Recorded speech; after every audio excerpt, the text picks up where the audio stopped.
Hello everyone, and welcome to this second video on comp containers. So on the previous video we had a look at the comp container and how it was the internal parts of it, and it was laid out on the node graph, as well as the three different ways of rendering. So now let's look at the different states of a comp container and what we can do with the versioning system. Okay, so when we have the comp containers, we have three different states that we can have them on. Now, burgundy, it means that we have a Nuke script, but we have no render. And that is the state, as soon as we create them, that's the first thing we see. We saw that in the previous videos. Then we have green, which is when we have a Nuke script and we have a render. And that is what we did at the end of the last video. We created this one and then we rendered it once we did some changes to it. Now, this olive green one, what it means is that we have a Nuke script and we have a render. However, those two are not in sync. We talked on the last video about being able to render automatically when we save or manually.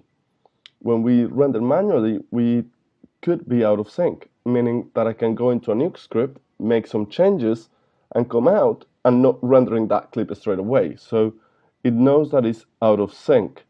So to render that and to put it on sync, I can go and right click on that clip and say render comp, and it's going to go straight away, start rendering that clip, and you'll see how when it finishes, it's going to get completely green.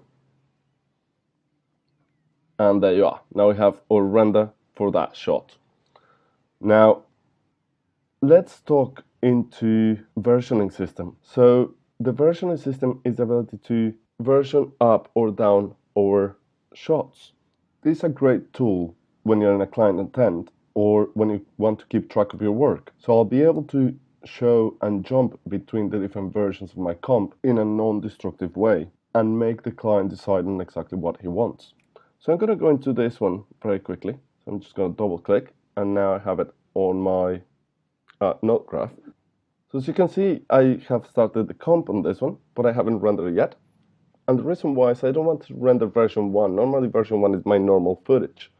So what I want for it to be is to be my second version, my third version of my work.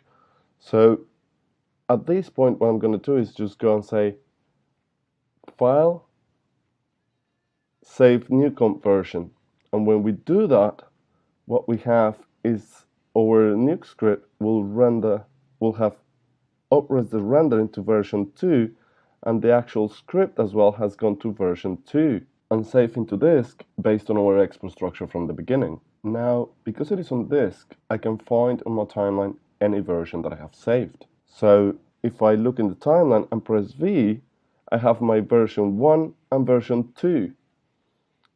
And I can jump between any of them or put them to render. So if I put to render my version 2 this time, I'm just going to go right click and render comp. And that's going to render my second version. And we can start seeing those frames with some dust that I added. And cool. And I can start kind of have a proper look and say, ooh, that's moving way too much. I'll need to slow down that. Now, on the case of the shot that I was working with you guys before, I actually have done a few more versions. And if I press V, now I have my 3 versions of the shot. What is really nice about this is I'm not only swapping between the renders, I'm actually swapping between the Nuke scripts. So if I go to my last version, I can double click that and I'll be on my full node graph with all my comps with everything that I had done for it. While if I go back into the version 1 and double click it, I'll be now on exactly the same comp that I left when I was with you guys on the previous video. Now, because all my different comps are on disk, I could be collaborating with a group of artists and have them working in Nuke or NukeX doing the different parts of the comps and supply that to me as different versions. So one nice thing about versioning is I can select all my clips and I can do right click versions and I can scan for versions in the case that I'm working with a group of artists and they're all working and feeding me with new versions. I can scan for everything that they did that day or during the last few days, and I can load all those versions up. Or I can go and do simple things like maximum version on all the shots. So if I do that, you'll see these two stayed on the latest version, and that one just went into version 3. And now I can have all my timeline with the latest versions updated.